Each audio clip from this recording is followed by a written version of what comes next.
Alors le MED9, c'est un échange annuel des chefs d'État et de gouvernement des pays méditerranéens de l'Union européenne. C'est-à-dire qu'on va du Portugal à Chypre, en passant par la France, l'Italie, Malte et autres, et la Grèce notamment. Et aujourd'hui, il y a beaucoup d'enjeux en commun pour ces pays, c'est-à-dire la question de la Méditerranée qui est devenue finalement un lieu de plus en plus conflictuel, avec les déstabilisations d'un certain nombre de pays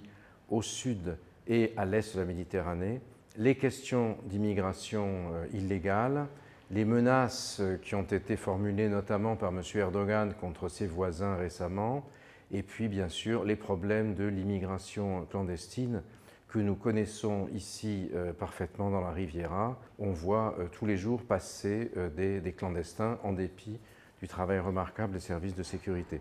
Donc tout ça, ce sont des enjeux extrêmement importants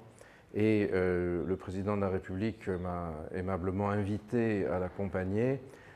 pour notamment discuter des enjeux méditerranéens et des conséquences qu'ont ceux-ci sur notre pays.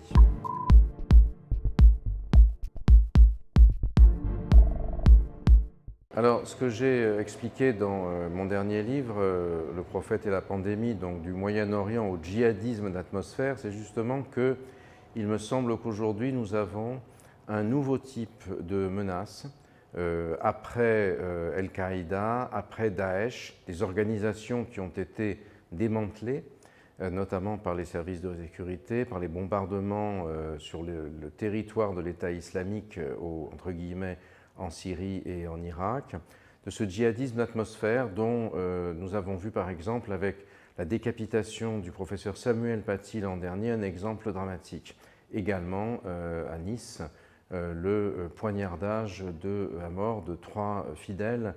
dans la basilique Notre-Dame de l'Assomption par quelqu'un qui, selon toute hypothèse, venait de passer la frontière à Vintimille et 2 jours auparavant.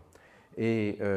donc ça, c'est un enjeu tout à fait nouveau parce qu'on n'a plus des organisations terroristes à proprement parler, mais des individus ou des lieux qui sont ciblés par ce qu'on appelle des entrepreneurs de colère sur le web et qui font que d'autres personnes qui ont subi un lavage de cerveau djihadiste ou ce soit sur les réseaux sociaux ou au contact de diverses mosquées radicalisées, vont passer à l'action eux-mêmes. Ce ne sont pas des loups solitaires, hein, parce qu'ils ont été socialisés sur le web par ces réseaux et vont prendre les choses en main et ce sera la décapitation du professeur Paty, les attaques contre Charlie Hebdo, les attentats au couteau notamment. Et on peut même penser aujourd'hui en rétrospective que l'attentat de Nice du 14 juillet 2016, pour lequel on n'a pas retrouvé d'organisation derrière le meurtrier potentiel, suspecté, qui est décédé, appartenait déjà à ce registre. Et ça, c'est bien sûr un enjeu très important aujourd'hui, ce qui veut dire des moyens considérables affectés à la surveillance du web en particulier.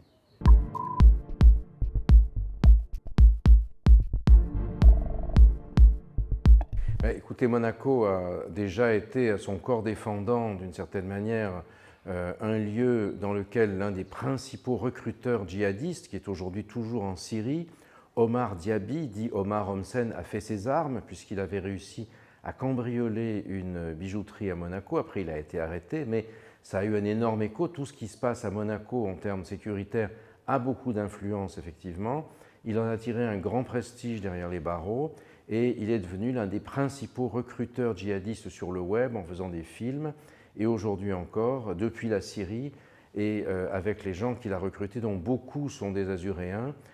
il a une influence non négligeable. Donc bien évidemment, les enjeux de sécurité à Monaco sont cruciaux dans ce domaine, d'autant plus que la population qui réside à Monaco, évidemment, est particulièrement sensible à toutes ces questions, qu'elles soient elles-mêmes d'origine moyen-orientale ou venant du reste du monde.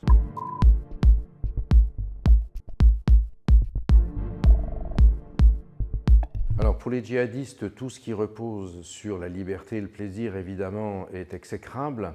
Et bien sûr, on sait que Monaco a un très haut niveau de sécurité,